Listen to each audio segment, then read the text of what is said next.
जो पढ़ लिख तो गए लेकिन कहीं अच्छी सर्विस नहीं मिली, उन लोगों के लिए जिनके पास बहुत सारे पैसे नहीं है लिहाजा वो बहुत अच्छा व्यापार नहीं कर सकते, उन लोगों के लिए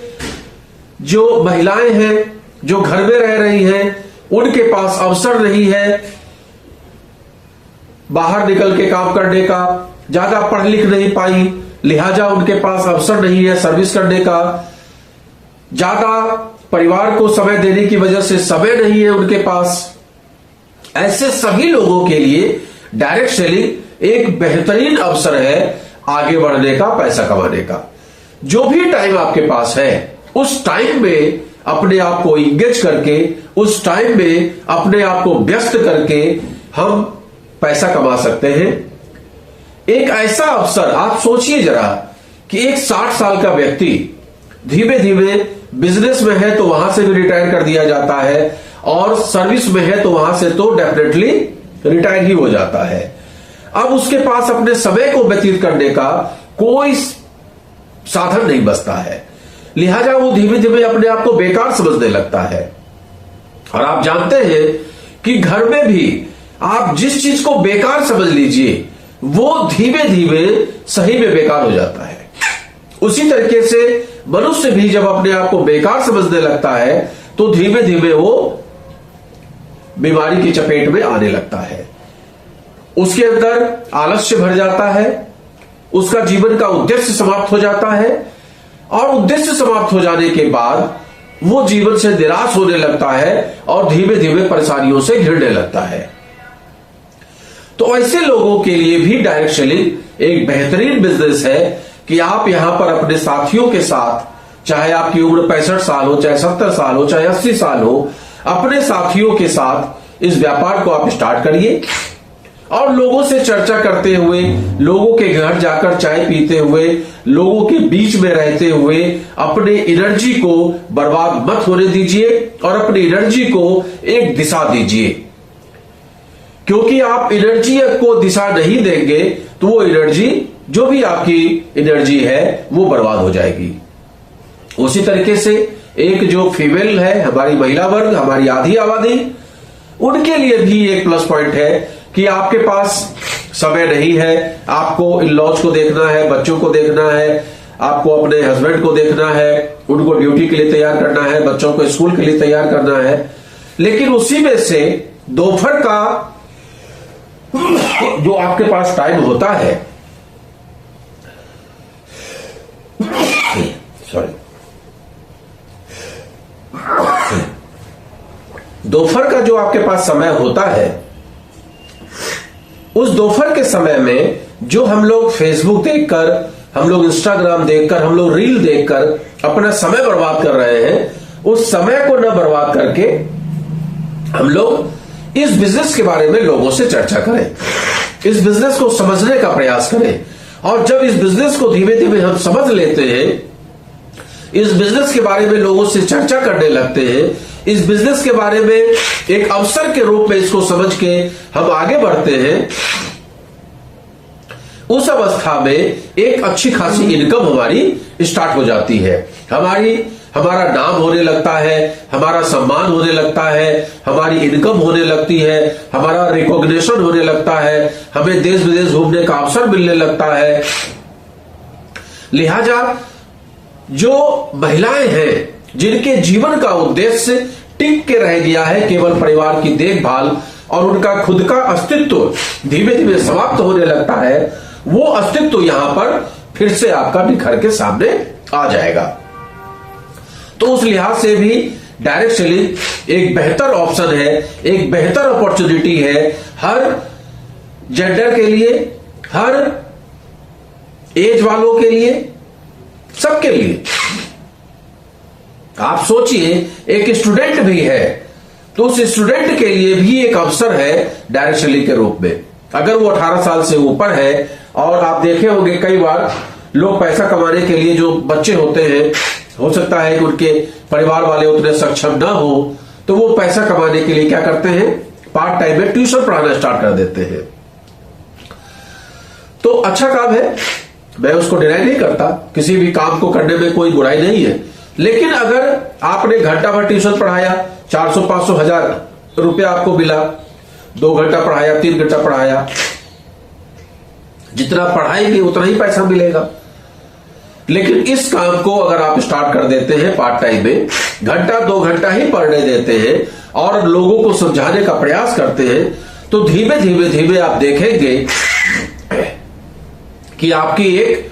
पैसिव इनकम भी स्टार्ट हो जाती है। और उसमें बहुत सारे फायदे स्टूडेंट को होते हैं जो मैं आगे बताने जा रहा हूं, आप लोग समझिएगा।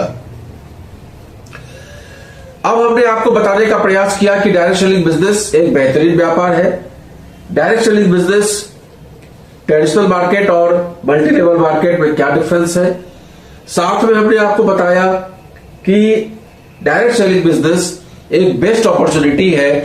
आज की तारीख में हर वर्ग के लिए। तो उसके बाद सवाल ये उठता है कि जब इतना सब कुछ अच्छा है तो इसके विषय में निगेटिविटी क्यों है, इसके विषय में निगेटिविटी क्यों है, क्यों लोग इसको निगेटिव नजरियों से देखते हैं। जैसे ही बात डायरेक्ट सेलिंग की आती है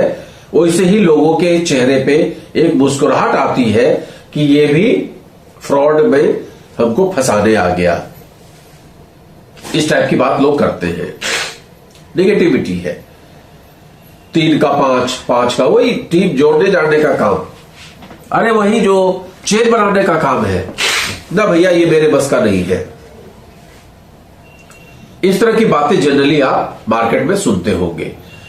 तो इस नेगेटिविटी के पीछे कारण क्या है उसको थोड़ा सा समझने का हम आप प्रयास करते हैं। सबसे पहले यह समझ लीजिए कि सालों पहले, करीब करीब 150 पौने 200 साल पहले कुछ बुद्धिजीवियों ने मिलकर इस कॉन्सेप्ट का निर्माण किया जिसको बोलते हैं डायरेक्ट सेलिंग बिजनेस। लेकिन उस समय में जो भी भारत में स्थिति रही, भारत में तो यह व्यापार स्टार्ट नहीं हुआ था, विदेशों में स्टार्ट हुआ था। बाद में धीमे धीमे ये भारत में आया करीब 150 साल बाद, मतलब 1995 के आसपास में डायरेक्ट सेलिंग बिजनेस भारत में आया एमवे के रूप में। उसके बाद यहां पर मोदी केयर नाम की कंपनी ने काम स्टार्ट किया। फिर धीमे धीमे और भी बहुत सारी कंपनियां मार्केट में आई। अब जब डायरेक्ट सेलिंग का काम भारत में स्टार्ट हुआ उस समय गवर्नमेंट ने भी इस कॉन्सेप्ट को समझने में देर कर दिया। गवर्नमेंट को भी यह समझ में नहीं आया, गवर्नमेंट को भी समझने में करीब करीब 20 साल लग गए। तो उस दरमियान डायरेक्ट सेलिंग के आड़ में बहुत सारी चिट फंड कंपनियां, बहुत सारी मनी सर्कुलेशन वाली कंपनियां, बहुत सारे प्लॉट्स वाली कंपनियां, बहुत सारे प्लांट वाली कंपनियां, बहुत सारे अन्य तरह के फ्रॉड वाली कंपनियां डायरेक्ट सेलिंग का चेन बना के, सिस्टम बना के मार्केट से पैसा वसूलने का काम उन लोगों ने स्टार्ट कर दिया। भारत में आप जानते हैं लोगों पर दिमाग बहुत है, तो कुछ अच्छी कंपनियां भी उस समय काम कर रही थी और कुछ ये लोग भी आ गए, स्कैमर्स भी आ गए। अब ये लोग जब आ गए तो मान लीजिए कि हम किसी संस्था के साथ जुड़ गए, किसी फ्रॉड वाली संस्था के साथ, तो हम फ्रॉड किसके साथ करने जाएंगे? जाएंगे तो उस कंपनी के बारे में बताने के लिए अपने रिश्तेदारों के पास ही, अपने पड़ोसियों के पास ही, अपने दोस्तों के पास ही। तो हमारे मार्फत, आपके मार्फत बहुत सारे लोग मनी सर्कुलेशन के जाल में फंसते चले गए।